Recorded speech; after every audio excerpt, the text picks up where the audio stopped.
Hello everyone, my name is Stonesy Boy, and you may be wondering, why is this video out so late, Stonesy?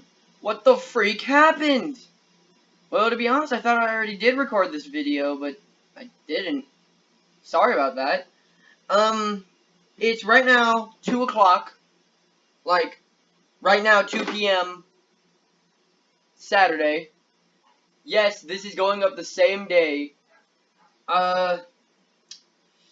So let's stop jibber jabbering and let's get on to the video. I already have my drink and everything. Oh, right. He threw up into some bushes. That's what we left off on. Finally, he collapsed onto the bottom step of the stairs and wiped his mouth. Fingers were still stiff and cold. Took several deep breaths, cringing at the sour smell of his vomit, stench coming from next to his bike. Greg stood. He didn't want to stand. His legs felt so weak, it was clear they weren't on board with the idea either. But he had to do something before his parents came out.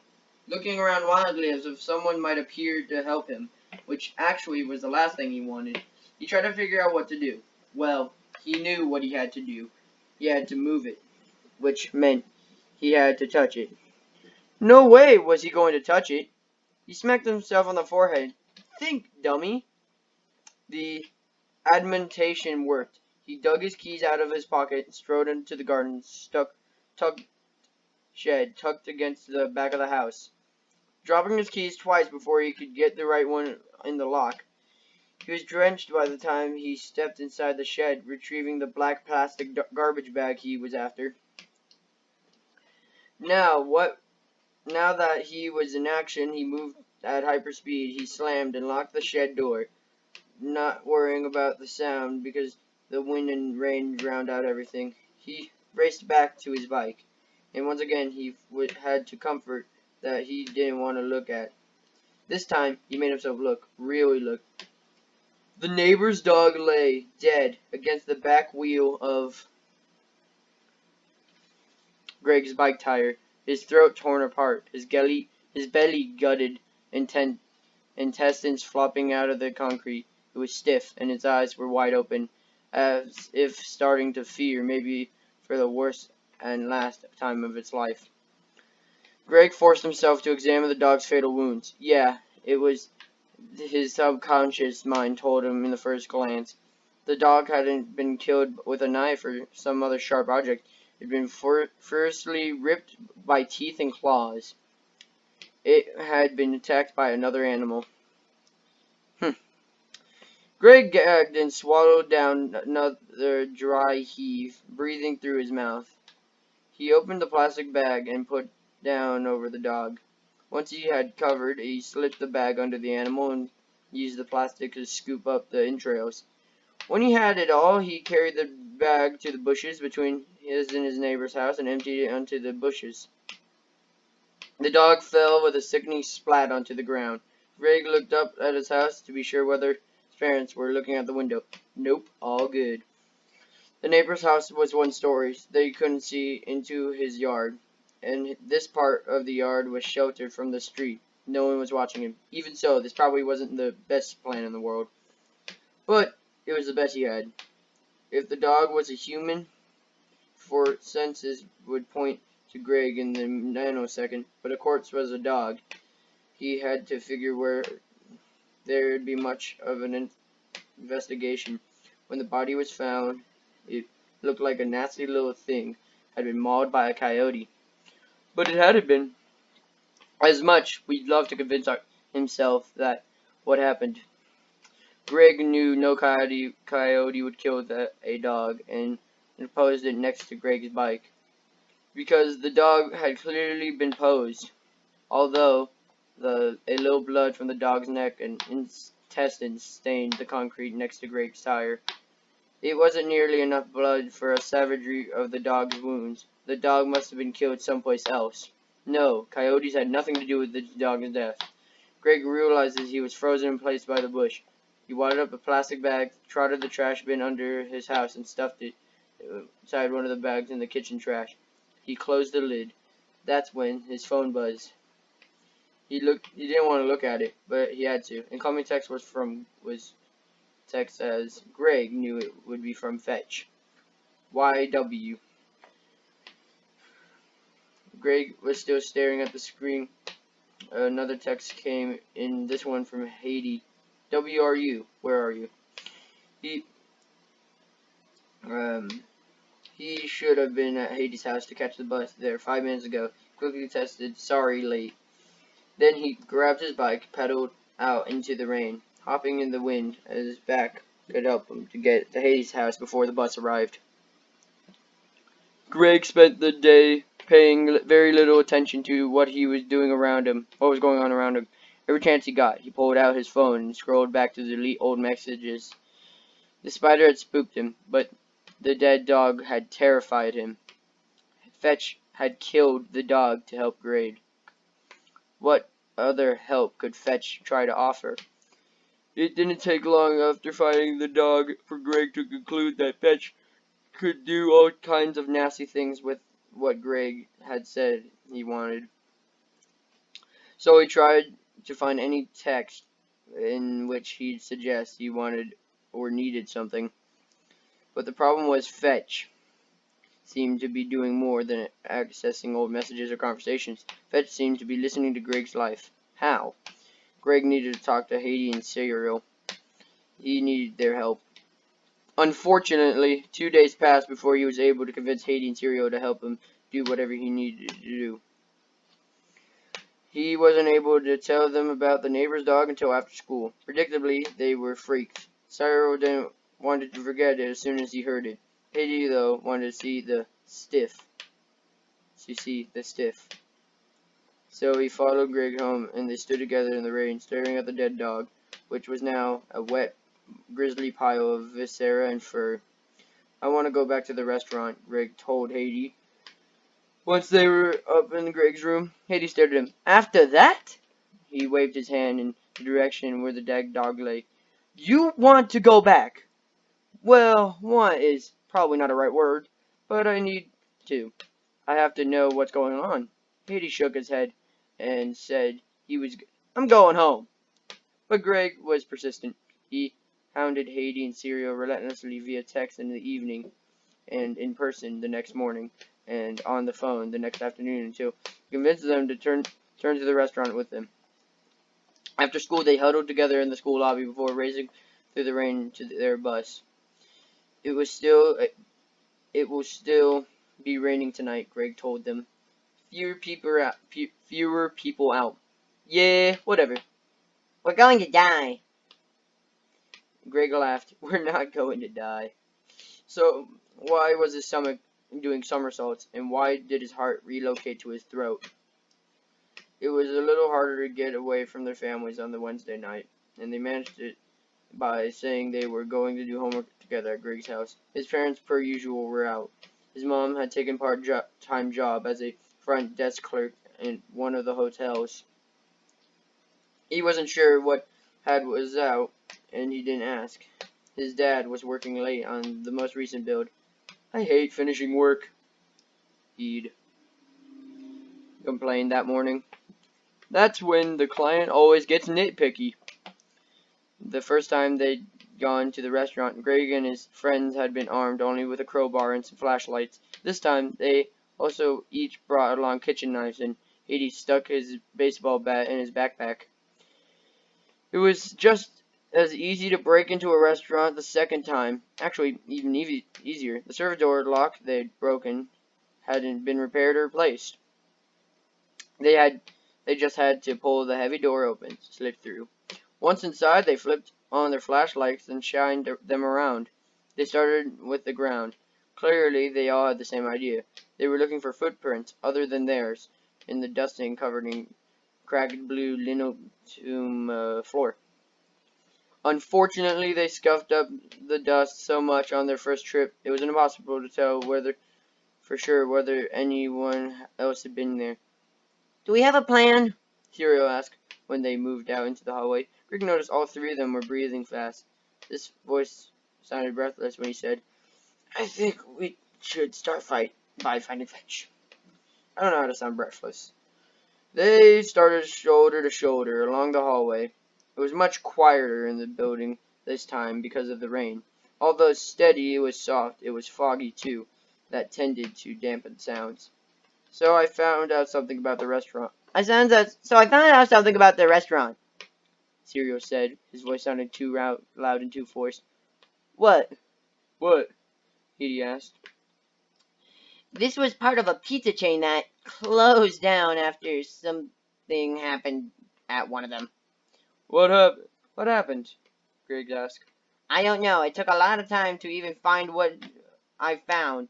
I just found a reference to it on a message board for people who like to explore abandoned places. Haiti came to a dead stop, his flashlight beam jittering out of the floor in front of him. What? Greg looked along the illuminated shaft of Hades' light. Serial squealed. Greg couldn't blame him. Dog tracks came out of the pizzeria's eating area and headed toward the lobby. What the? Haiti still hadn't budged. You did turn it on, Serial said to Greg. Yeah, way to go, dude, Edie said. Before Greg could respond, a clatter and crash came from inside one of the closed doorways along the hall. Serial squeaked again. Edie dropped his flashlight. We need to see what's in those rooms. We need to see what's in those rooms, Greg said. Eddie retrieved his flashlight and shined it into Greg's face. Greg squeaked, seeing his eyes shut, and turned away. Are you out of your mind? Probably, but I have to know what's going on. I'm going in, I'm guessing, to check it out. You don't have to. You don't have to if you don't want to. I don't want to, Serial said. Fine. Greg dug a crowbar out of his backpack, looked at the knife, concluded that he didn't have enough hands to hold a crowbar, a knife, and his flashlight.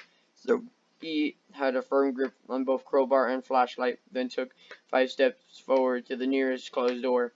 He noticed a small sign he missed at the last time. It read, Control Room. I don't remember a control room playing FNAF 1 nor 2.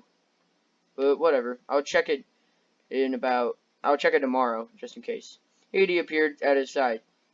Can't let you go in there alone, dude. Oh, can't let you go in there alone, dude. He produced a baseball bat from his backpack, gripped it hard. Sierra scurried over. I'm not waiting out here by myself. Thanks, Greg said. He turned the knob, took a breath, and threw the door open. He quickly rearmed himself with a crowbar. All 3 flashlights gleamed slice of the dusty blackness and revealed a bank of old computer monitors, keyboards, and what looked like control panels filled with dials and knobs. No one else was in the room. I don't see anything that could have made that sound, Haiti said. Greg nodded. Let's try the next room. Wait. Haiti crossed the nearest keyboard and tapped keys. He turned a couple dials and control panels. Nothing happened, he shrugged. Had to check. Serial gained the courage from his friend, came further into the room, and tapped and pushed the buttons too. Still nothing happened. Greg left the room and headed to the next closed door. As he figured they would, his friends followed. His door was marked security, and the room behind it was similar to the first one. More dated computer monitors looked back at the boys blankly. Nothing worked. One last closed door. This one was labeled storage. The sound must have come from here, Greg said. He reached for the knob, but Serial grabbed his arm. Wait! Greg looked at Serial. You never told us what you wanted to do here. Why are we here? Yeah, dude, Eddie agreed. You kept saying that you had to see. See what? Fetch? What are you gonna do when you see him? Interrogate him? Reason with him? He's a piece of machinery. Yeah, Serial said. And when we left him, he wasn't in there. He pointed at the door. Greg didn't know how to explain why he needed to be there. I have to know whether someone else was here and is pranking us, and if it's Fetch, I want to see how it's working. He didn't bother explaining why he had looked in his room. Before they could protest again, he opened the door and fell back into his friends. Sirius screamed and Haiti gasped. Let me guess. Fetch. Staring back at the boys in the gleaming streams of their lights were 4 life-sized animatronic characters. They were at least 5 times bigger than Fetch, who was about the size of a beagle. Greg recovered himself first. He aimed the light around the room. Every time the beam landed on something, Greg's breath caught. The room didn't just house the 4 characters. It also filled with animatronic parts and character costumes. The whole wardrobe full of them. Dozens of pairs of sightless eyes stared at them through the flashlight transcended gloom. Or at least Greg hoped they were sightless. His friends hadn't spoken since they opened the door. Suddenly, a raspy humming sound filled the room. The boys skittered all over the place, searching for the sound's origin. When the animatronic character seemed to move its leg, and something small, dark, and furry shot out from behind it, arced up toward the boys, barked, and then bolted out of the room. Before they could do more than gasp in unison, whatever it was disappeared from view. Serial shrieked and tore for the room. Greg and Haiti were at his heels. This wasn't a thinking moment. That was Fetch that had leaped out at them, wasn't it? It had to be. Even through Haiti or Greg couldn't have it hit Fetch or whatever that thing is with a baseball bat or crowbar. Okay, I'm gonna stop there because it is at the 10th page and we are not done yet. We have 10 more pages to go. I always do a theory around now. Fun fact, that's what I'm gonna do. So, control. A control room. That got me. That really did get me. It's not the fact that Fetch is a new animatronic or anything like that. It's just, it's the fact that control, like, there was never full of monitors and buttons. Think about that. There's never been a room full of monitors and buttons except FNAF 1. Now you could say, well, where's your evidence? Where you play. There's buttons on your left and your right. There is windows and an animatronic's trying to get you. Monitors and buttons. But there is only one door, at least as I know. Then in a type of storage room full of mechanical parts and stuff like that, the dog bolted out of the door. Now my theory, I have 2 theories about this one. Well, their location. They're either in FNAF 1, like I said a couple videos ago. They're in FNAF 1, but it's like the Chuck E. Cheese thing. Every location could be Chuck E. Cheese, but their layout could be different. So, that. So that could be what I'm thinking. But my second theory, it's Sister Baby's dining location, where FNAF 5 is, because the only other place in every FNAF game that there are buttons and monitors that monitor something is the secret in FNAF Sister Location. If you don't know what it is, it's when you're following Baby, when you're about to get the bad ending, the scooper ending, you accidentally go the opposite direction. You don't get jump scared, so you just keep going forward. Then you go into a room. After typing a code, I think it's 1987, into a keypad, you now see FNAF 4's room. You also see FNAF 4's room and a bunch of other rooms when you're when you're looking at the monitor. If you don't know what I'm talking about, look up FNAF 3 Night Guard Room. FNAF 5 Night Guard Room, but whatever. So I have it's either FNAF Sister Location is their location, or FNAF 1, just with a different layout. And actually, FNAF 1 has a bigger chance. There's not a single dog animatronic. Well, would a fox be considered a dog? Eh. But the character, there's only been one dog animatronic ever talked about, and that was in FNAF 1. People had a theory, and it had evidence, but it was actually just like a door opening, that there was a dog animatronic at parts and service. When you looked at it, sometimes there would be like little eyes looking at you. I always thought the theory was wrong until when I heard about FNAF 2 Fazbear Fright's Fetch came out. Because the animatronic that everyone named it was Fetch. So they're either in FNAF 1 or they're in FNAF sister location. And we just never met this dog character. Post your vote in the comment section below, why don't you? I'm on Team FNAF 1, but don't follow me if you don't want to. Greg's brain didn't even consider that. Apparently Haiti didn't either. They had just one conscious idea in their heads. Run. They had dashed down the hallway toward their exit. Greg did not hear the growling and claw tripping that followed them. He was firmly closed the door on his mind, and when it tried to ask questions about Fetch, no, not going there! Get out, get out, get out, get out! What was the only agenda?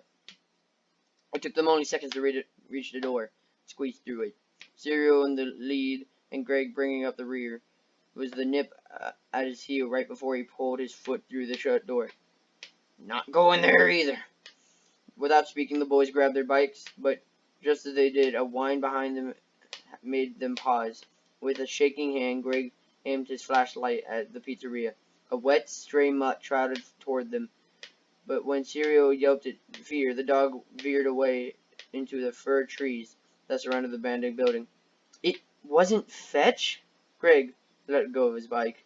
I don't care, Serial said. I do, Greg said. I want to find Fetch and figure out what he's doing. I'm going back in. I'm going home, Serial said. Haiti looking at Greg to Serial and back again.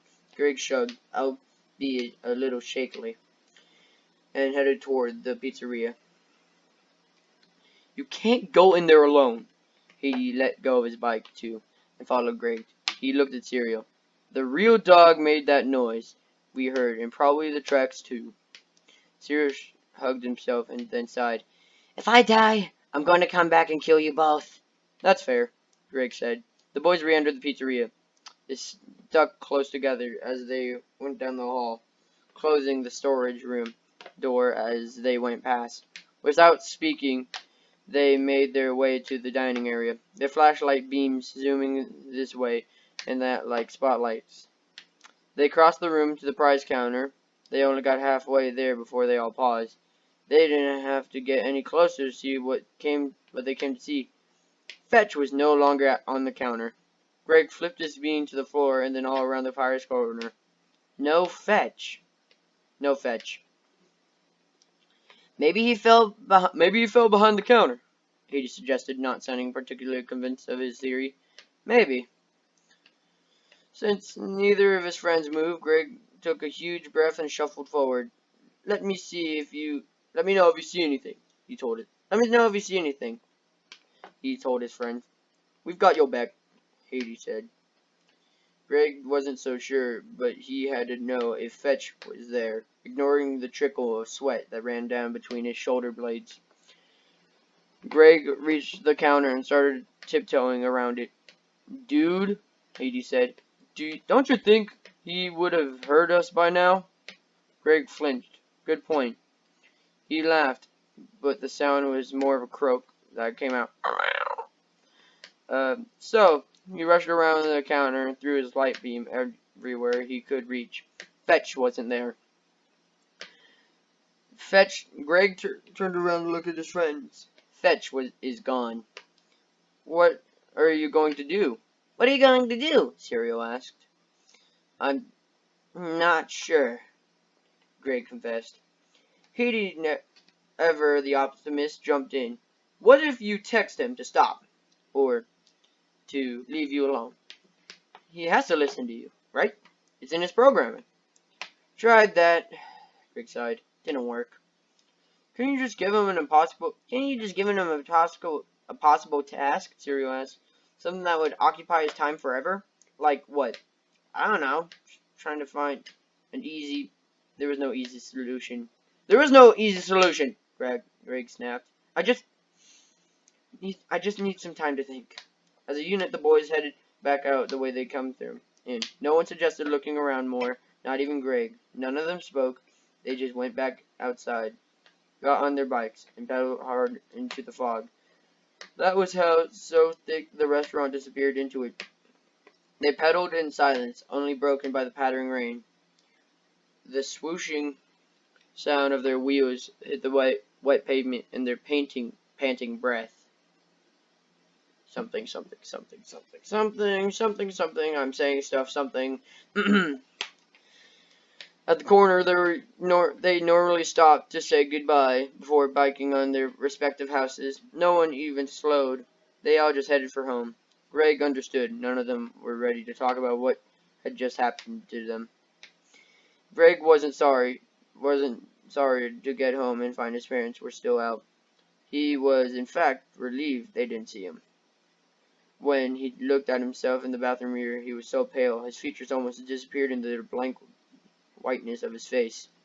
A long, hot shower brought a color back to his skin, and brought consciousness, thought back to his mind. Where was Fetch? Even though he knew Fetch would have to leave the restaurant to dig up the spider and kill the neighbor's dog, Greg had to convince himself Fetch went back to the restaurant when his duty was done. The idea of him being out there, somewhere, lurking. The hair on the back of Greg's neck prickled. Suddenly, remembering his phone, he started to green sweat he left crumpled on the floor. His phone was in one of the pockets. Taking a long breath, he bent over and retrieved the phone, checking it up for missed text. Sure enough, there was Fetch's latest text. H2CUS. Yeah, well, hope to see you soon. Yeah, well, I hope to see you soon, Greg muttered. Greg didn't allow himself to ask all the questions that wanted to be asked at their last encounter with Fetch. Instead, he decided to concentrate on school, or thus change, specifically on Spanish. If he didn't get on top of his Spanish homework, he was going to fail the class. So on Saturday morning, he texted Manuel, asking if he had time to help him. Manuel didn't respond. Greg shrugged. Okay, so he had the muddle through on his own. He opened his Spanish workbook and picked up his pencil. Then he snapped his pencil in half when he realized that what he'd just done. Oh no!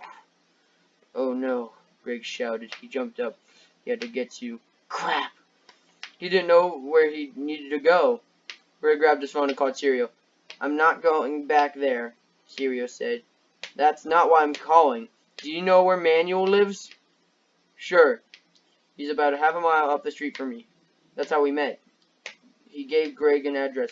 Why do you need... Sorry, I've got to go. Sorry, I'll explain later. Greg shoved his phone in his pocket and tore out of his house. Wait, what? Wait, what? Wait, what?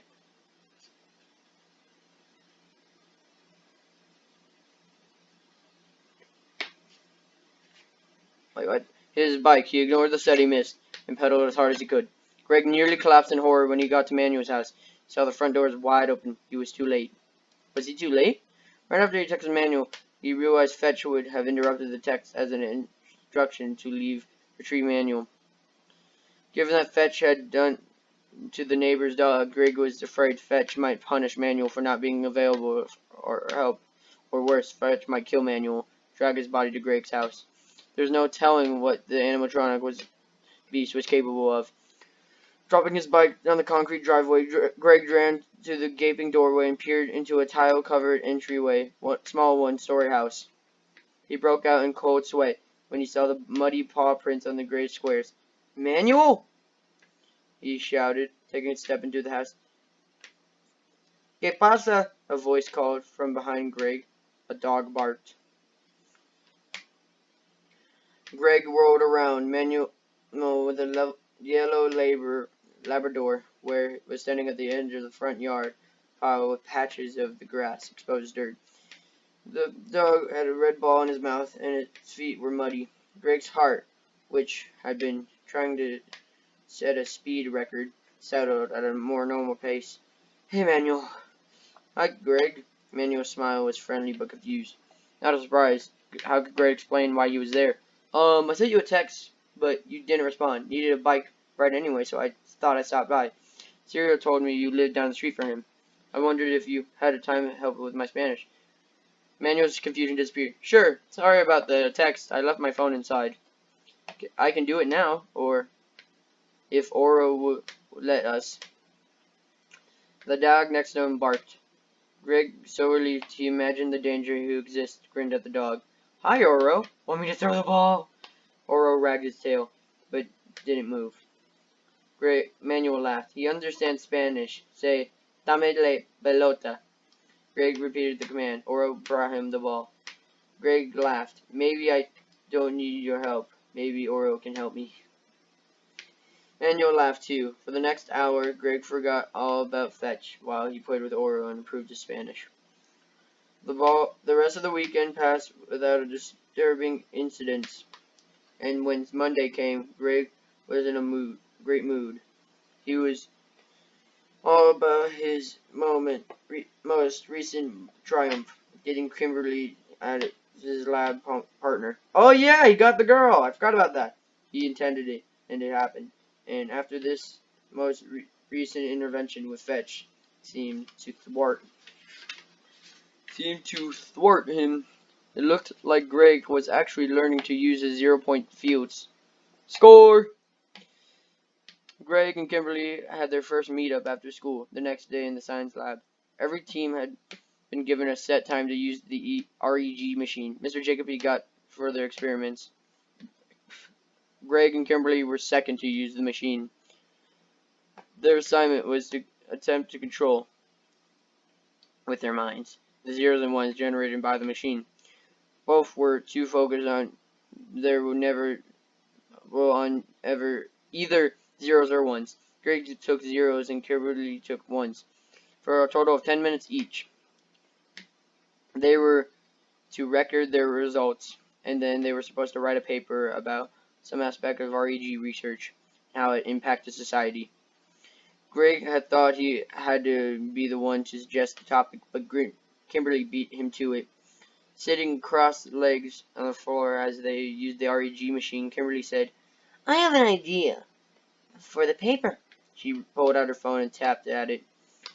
Greg stared at her hands, the prettiest hands. Today her nails were bright blue, but they matched the tight blue sweater she wore. He tried not to stare. Are you listening? I'm sorry, what? Even though Greg had known Kimberly for 7 years, he was pretty sure he'd never said more than 2 words to her at a time. Whatever he said had a chance to talk to her. His brain drained out of his legs and puddled in his shoes. He'd gotten her as a partner now, but how was he going to talk to her? I said, I think we should write about how REGs influence the big world disasters. Wow, she knew that? If he hadn't been in love with her before, he was sure now. Yeah, he agreed. That's perfect. You know about it? She looked up at him. Greg still sat in his chair, but now he slid down onto the birch tile floor so he could see her better. Stoked by her idea, got to be nervous. Yeah, I've been following the way REGs have been to study the power to thinking for a couple years. That's cute.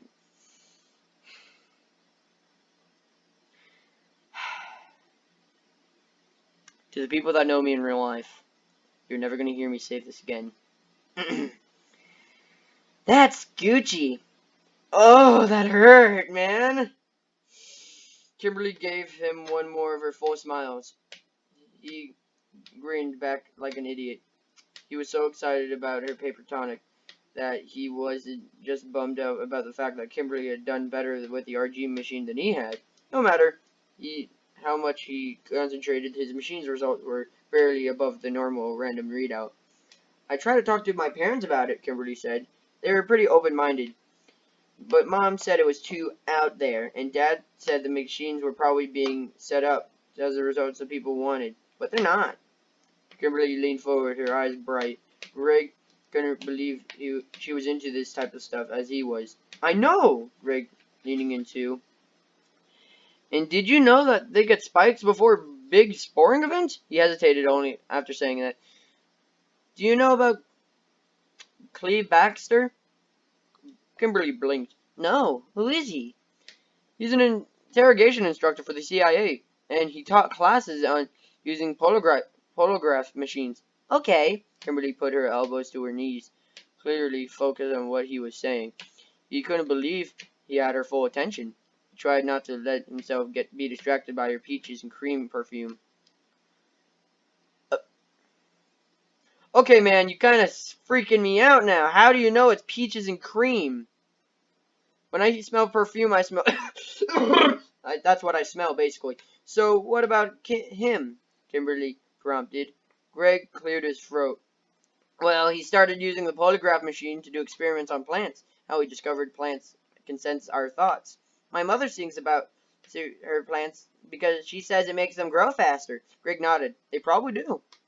That's why I was surprised by my mom didn't believe the REG stuff. I think it freaks people out, Greg said. Kimberly nodded. So, is there more about the polygraph guy? Yeah, so Baxter experimented on the plant's reaction to his actions. Reaction to his actions? Like he burned a plant and got a reaction, but he had a burn plant. Nearby plants reacted too. And then he just thought about the burning plants, and the second he thought, the polygraph recorded the reaction of the plants. Like the plants had read his mind. Well, I don't have anything for a end segment. Like, next time we'll learn about epicness or something like that. To be honest, when I read that first one, I was genuinely surprised that when he barfed, I thought he was barfing because Fetch was just right there. Nope, it was the neighbor's dog. Who would have ever guessed that?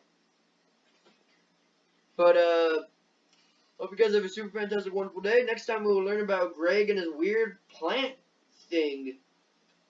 I don't know, man. The man likes plants. This will be posted. Let's do some math together. This is a 40-minute video. It's 2:35 right now. This will be posted around 4-ish. Let's say 4:15. Okay. Hope you guys have a super fantastic, wonderful day. Sorry for the late video. I was just not working properly this week. The fact because I got the book late. And let's see our scoreboard. Yeah, we have one more video after this, and then we learn about Fetch. Next video, we learn about Fetch, as a matter of fact. Oh, and fun fact, if you want to know how I do these types of videos, I actually just record them on Google Slides with images, background black. I mean, I probably would have talked about this before, but look at all these videos I gotta make. And no, we're not going to be able to get through them this month. I am horribly sorry to say. Let's see, this is the second week for September, and today would be September 11th. Millions and millions have died, or trillions, or something like that. It's a really sad day to read a book about kids and all that. But I should be addressing the main matter of September 11th. And, yeah. Let's see. Let's go to my handy-dandy calendar, I mean. No, it's not September 11th today. Today is September 12th. I'm a dum-dum brain. Okay, let's see how many videos more of these we can make. So it's a reading video. So 1, 2, 3. Okay. 4, 5, 6, 7, 8. We can make 8 more Five Nights at Freddy's book videos. Or if I just don't do FNAF 3, which, you know, might actually happen, we can get about 16, I think. Something like that. So let's see how much we will get through 6. So this today doesn't count. So 1, 2, 3, 4, 5, 6, 7, 8. So then these two. Yeah, so if I cut off a couple episodes for Five Nights at Freddy's 3, then that could work. So by the end of this month, we'll be at least at Fazbear Fright out of stock, and Lonely Freddy will be 100% done. I hope you guys have a super fantastic, wonderful day. 40-minute mark 40-minute mark in like 20 seconds. Don't die to coronavirus. Ba ba ba ba da ba ba.